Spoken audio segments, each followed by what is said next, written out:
Second chapter है। ठीक है, सबसे पहले तो एलिमेंट्स को क्लासिफाई, एलिमेंट्स क्या रहते हैं? Chemicals elements. एलिमेंट्स कहाँ से मिलते हैं? जमीन के नीचे से, या वो मैन मेड रहते हैं या तो नेचुरल मेड रहते हैं। मेरे को ये बताओ कि एलिमेंट्स को क्लासिफाई करना क्यों जरूरी है? एलिमेंट्स को क्लासिफाई करना ही क्यों?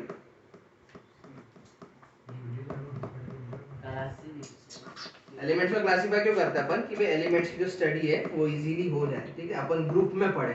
याद करो अपन ने पिछले साल जब देखा था साइंस में कि उसमें भी अपन ग्रुप्स क्यों बनाते हैं? ठीक है, फाइलम्स क्यों बनाते हैं? ग्रुप्स इसके लिए बनाते हैं कि सारे 10-15 ऑर्गेनिज्म एक ही ग्रुप में पढ़ लेंगे अपन। तो अपने को 10-15 ऑर्गेनिजम्स अलग अलग नहीं पढ़ना पड़ेगा, अपने को ग्रुप के हिसाब से पढ़ना पड़ेगा। ठीक है, समझ में आया? आज अपने पास 118 एलिमेंट्स। कितने? 118 एलिमेंट्स। बट 1800 के साल में अपने पास सिर्फ 30 एलिमेंट्स अवेलेबल है। ठीक है, 30 एलिमेंट्स अवेलेबल। एलिमेंट्स को आप 3 कैटेगरी में डिवाइड करते हैं: मेटल्स, नॉन मेटल्स, मेटलॉइड्स, पूरा याद है हमारे को। नॉन मेटल्स, मेटलॉइड्स और मेटलॉइड्स। मेटलॉइड्स क्या रहते हैं? जो मेटल्स और नॉन मेटल्स दोनों की कैरेक्टरिस्टिक्स बताते हैं, वो कौन रहते हैं? मेटलॉइड्स रहते हैं। मेटल्स, नॉन मेटल्स और मेटलॉइड्स। ठीक है, एग्जांपल नहीं एग्जांपल नहीं। नेक्स्ट देखो, पहला टॉपिक है तुम्हारा डॉबराइनर।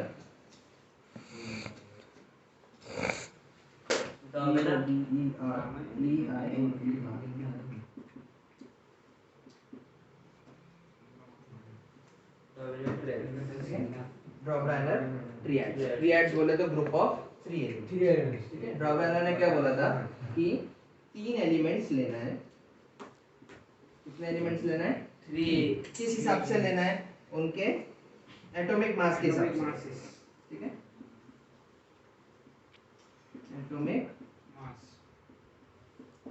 मास के हिसाब से।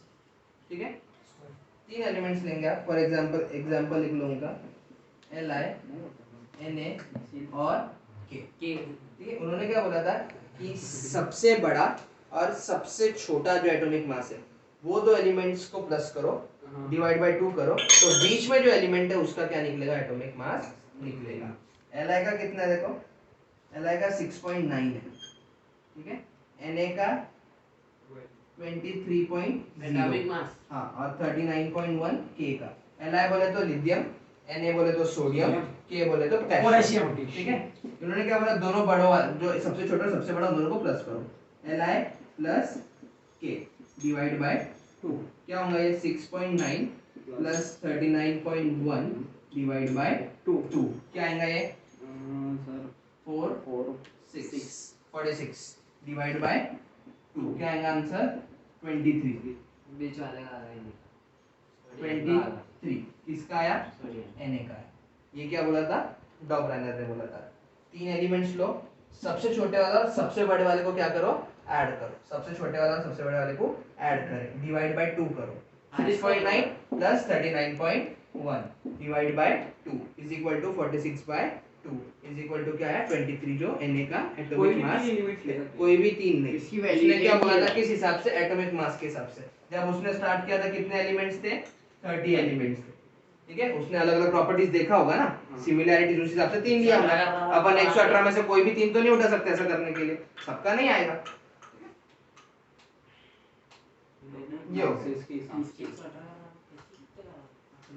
ये हुआ।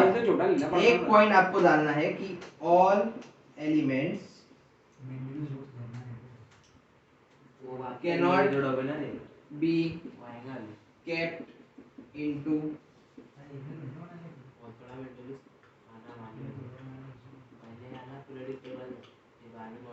ठीक है, all elements can not be kept in Dobereiner's triad. मतलब जितने भी एलिमेंट्स है वो सारे डॉबराइनर के ट्रायड में नहीं आते हैं।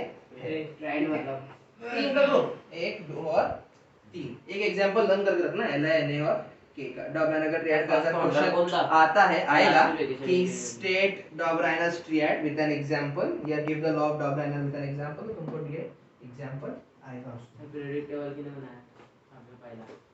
डॉबराइनर से स्टार्ट करना है अपन ने, लास्ट में जो अभी अपना मॉडर्न पीरियोडिक टेबल है। मेंडलीव के बाद का है अपना मॉडर्न मेंडलीव टेबल था फिर पीरियोडिक Modern periodic वाला table. हुआ था मॉडर्न पीरियोडिक। हेनरी मोजले। हाँ मोस्टली हेनरी मोजले ठीक है।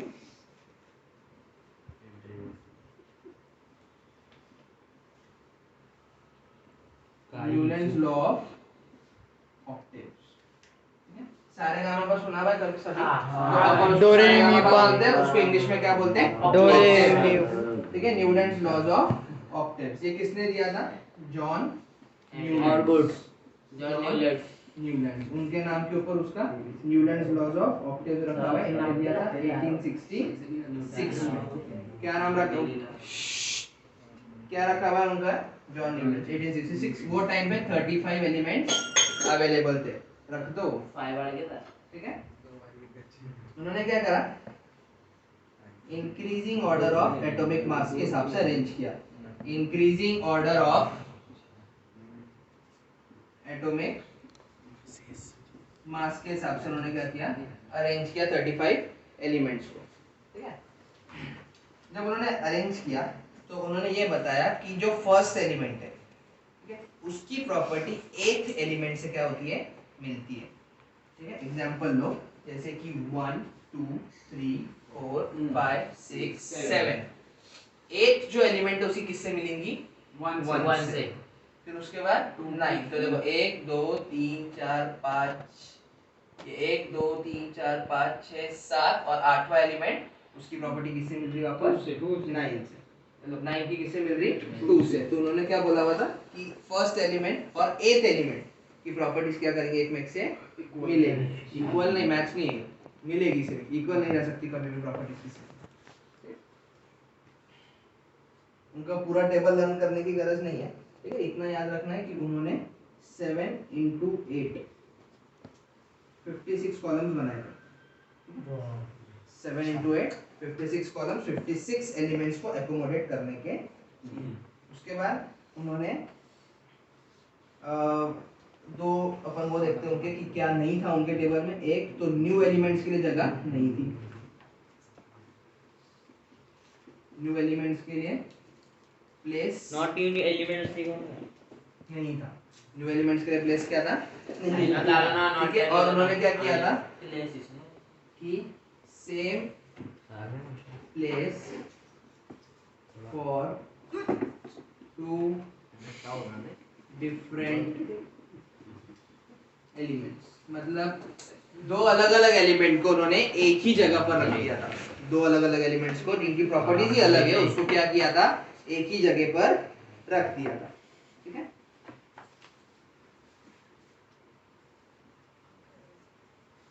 properties of an element is similar to that of the first.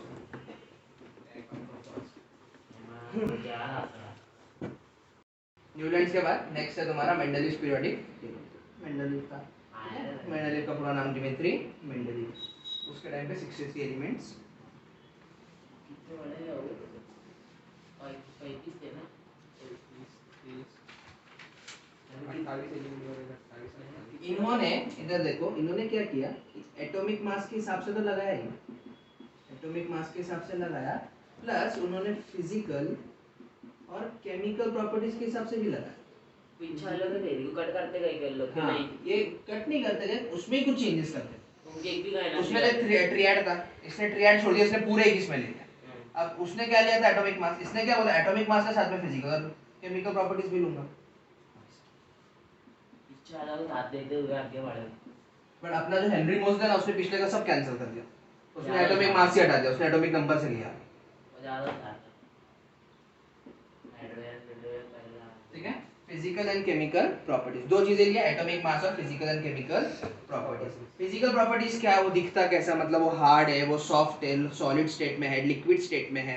ठीक है, केमिकल प्रॉपर्टीज बोले तो वो एसिड है, वो बेस है, हाइड्रोजन गैस रिलीज करेगा, उसका पीएच कितना है, ये सारे उसके केमिकल प्रॉपर्टीज। और उन्होंने एक लॉ दिया, ये लॉ लर्न करना बहुत जरूरी है।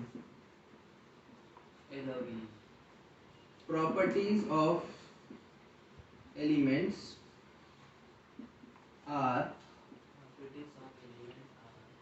Periodic function of their atomic masses। मतलब उनके बदलते एटॉमिक मास के साथ उनकी प्रॉपर्टीज भी बदलेगी। बदलते एटॉमिक मास के साथ क्या होगा, प्रॉपर्टीज बदलेगी। ये अब इनके मेरिट्स देखते हैं अपन कि अच्छे काम क्या है। यहाँ मेरिट्स देखेंगे और यहाँ डीमेरिट्स देखेंगे और आज अपना लेसन यहाँ पे खत्म हो जाएगा। लेसन नहीं मतलब आज का पार्ट खत्म। मेरिट्स में क्या हुआ कि इन्होंने बहुत सारे एलिमेंट्स की एटॉमिक मास रिवाइज किया। एटॉमिक मास को क्या किया, रिवाइज किया।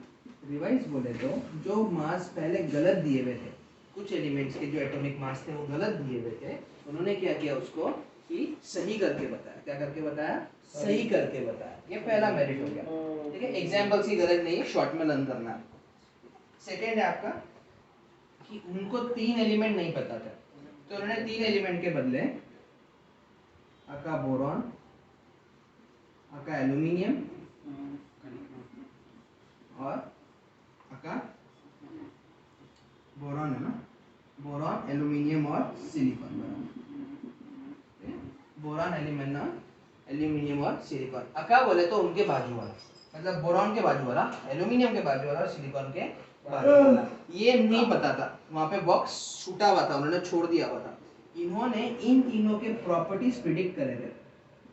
प्रॉपर्टीज क्या करे थे, प्रिडिक्ट करे थे। मतलब पहले से ही बता दिए थे कि ये जब भी मिलेंगे ऐसे ऐसे मिलेंगे, और वो वैसे ही निकल गया। उनका प्रिडिक्शन क्या था, सही था। प्रिडिक्शन क्या था, करेक्ट। प्रिडिक्शन कैसा था उनका, करेक्ट प्रिडिक्शन। ठीक है, ये उनका सेकंड मेरिट हो गया। थर्ड मेरिट उनका है, थर्ड मेरिट उनका आएगा कि उन्होंने जब उन्होंने टेबल बनाया तब नोबल गैस थी नहीं, तो उन्होंने नोबल गैस डाला ही नहीं। बट लेटर बाद में जब नोबल गैस बनी तो उन्होंने नोबल गैस को एक अलग ही कॉलम में डाल दिया। तो उसके वजह से 2 फायदे हुए, नोबल गैस पीरियोडिक टेबल में आ गए और दूसरा जो बना हुआ पीरियोडिक टेबल था वो डिस्टर्ब अलग से आ गया। तो उन्होंने क्या करा, ही प्लेस्ड नंबर के साथ पूरे बिगाड़ दिया Nobel gas in separate group. उसने क्या किया था कि पूरे जो है उनको क्या करा था, सेपरेट ग्रुप में ग्रुप करा था, नोबल गैसेस को डाल दिया। ये तुम्हारे 3 मेरिट। डी मेरिट से देखो अभी, डी मेरिट से क्या चलो डी मेरिट्स में ये है कि उन्होंने CO और Na का एटॉमिक मास सेम बताया। एटॉमिक मास सेम बताया। कोबाल्ट और एटॉमिक मास, कोबाल्ट और निकल का एटॉमिक मास क्या है, सेम है, जो क्या था, गलत था। ठीक है, दोनों का एटॉमिक मास सेम नहीं आ सकता, वो डीमेरिट। डीमेरिट बोले तो गलत, मतलब गलत बताया था, गलत बताया था। ठीक है, नेक्स्ट आइसोटोप्स। आइसोटोप्स के लिए कोई जगह नहीं थी, नो प्लेस। आइसोटोप्स की जगह, आइसोटोप्स क्या है, कल अपन ने देखा था, याद है साइंस में, C14 और C12। कार्बन के 14 इलेक्ट्रॉन, कार्बन की 12 इलेक्ट्रॉन, कार्बन की टाइप्स थी। ऐसा वो आइसोटोप्स के लिए क्या थी, जगह नहीं थी। थर्ड था कि जो एटॉमिक मास है, एटॉमिक मास जब बढ़ रहा था तो लाइन से नहीं बढ़ रहा था, मतलब 1 के बाद 2 नहीं आया या 1 के बाद 1.5 आया, तो अपने को नहीं समझ में आ रहा था कि बीच में कितने एलिमेंट मिलने वाले हैं, कि भी अब हो गया कंप्लीट, ये इसके बाद भी मिलने वाला है। तो एटॉमिक मास जब राइज हो रहा था ना तो अनयूनिफॉर्म था। क्या था, अनयूनिफॉर्म। तो इसके वजह से हमको क्या मालूम पड़ता कि how many elements are remaining, ये नहीं मालूम पड़ रहा था। हाउ मेनी एलिमेंट्स रिमेनिंग, ठीक है। और लास्ट फोर्थ वाला, ठीक है, फोर्थ वाला क्या था कि position of hydrogen, position of hydrogen, सही बोल रहा है, ठीक है, हाइड्रोजन की जगह। हाइड्रोजन की जगह मेंडलीव के पीरियोडिक टेबल में डिसाइडेड जो थी वो करेक्ट नहीं थी, क्योंकि आज भी देखो हेनरी मोसले के जो टेबल है उसमें भी क्या होता कि जो हाइड्रोजन की जगह है ना वो पक्की नहीं है, क्योंकि हाइड्रोजन क्या करता है दो ग्रुप के साथ सिमिलैरिटीज बताता है, तो ये कंफ्यूजन आता है कि उसको ये ग्रुप के साथ रखें या वो ग्रुप के साथ रखें। ऊपर है ना वो तो सब में पहले पहला बट ग्रुप की सिमिलैरिटी तुम्हारे अभी के मॉडर्न पीरियोडिक टेबल में ये जो सारे जो है सिमिलर है, ऐसे जो दूसरे सिमिलर है, ठीक है, तो हाइड्रोजन इधर है समझ लो, तो वो सिमिलैरिटी किसी और के साथ भी बताता, तो या तो यहाँ आएगा या तो यहाँ आएगा, अभी कोई और पका देंगे आगे, ठीक है, कर भी सकता है बट यहाँ तक स्टेबल है अपन, ठीक है। तो अपन ने देखा तीन चीजें मेंडलीव के टेबल में कि मेंडलीव का पीरियोडिक टेबल क्या है, एटॉमिक मास और फिजिकल एंड केमिकल प्रॉपर्टीज के ऊपर है। सेकंड उसका लॉ है properties of elements are periodic function of the atomic masses, उसके अपन ने मेरिट्स देखे, तीन मेरिट्स क्या थे कि भाई एटॉमिक मास क्या करे उसका रिवाइज किया, किसने रिवाइज किया, किसने रिवाइज किया, डिमित्री मेंडलीव ने। सेकंड अका बोरॉन, अका एल्यूमिनियम और अका सिलिकॉन, ये तीनों एलिमेंट्स मिले हुए नहीं थे, उस नहीं मिलने उसको पता भी नहीं एलिमेंट्स के बारे में, तो भी उसने क्या करा उनका प्रेडिक्शन करा, और प्रेडिक्शन बोले तो क्या आने वाला है, कैसे प्रॉपर्टीज आने वाले हैं, और वो प्रेडिक्शन जगह छोड़ दिया बता, और वो प्रेडिक्शन क्या निकला, करेक्ट निकला। Third letter he place noble gas in separate group, उसने क्या करा कि वो जो नोबल गैसेस थे उनको अलग अलग ग्रुप में उसने डाला, क्योंकि पूरा टेबल उसे डिस्टर्ब नहीं हो। डीमेरिट्स, डीमेरिट्स क्या है, कोबाल्ट और निकल उनका एटॉमिक मास सेम था जो गलत है। सेकंड आइसोटोप्स के लिए जगह नहीं थी, आइसोटोप्स क्या है कि एक ही एलिमेंट के अलग अलग एटॉमिक नंबर्स।